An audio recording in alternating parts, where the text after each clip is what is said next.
அன்பிற்கினிய அல்லாஹ்வின் நல்லடியார்களே, இந்த துனியாவுல நம்ம மௌத்தா போயிட்டோம்னா இன் கத்தா அமலுஹு குல்லுஹு இதா மாத்தல் இன்சானு இன் கத்தா அமலு குல்லுஹு, ஒரு மனிதன் மரணித்து விட்டால் அவனுடைய எல்லா அமல்களும் துண்டிக்கப்பட்டு விடும். இல்லா ஸலாஸா ஸல்லல்லாஹு அலைஹி வஸல்லம் சொன்னாங்க, ஒரு மனுஷன் மௌத்தா போயிட்டா அவனை விட்டு எல்லா அமல்களும் துண்டிக்கப்பட்டு விடும்.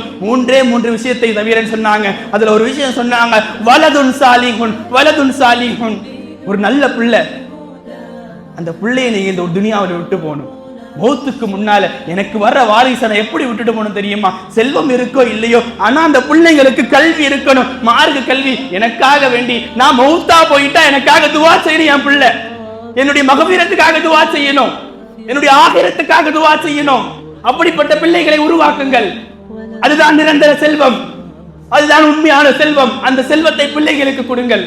அந்த பிள்ளைகளுக்கு கொடுக்கக்கூடிய இடம் தான் இந்த மக்தப் மதரசாக்கள்.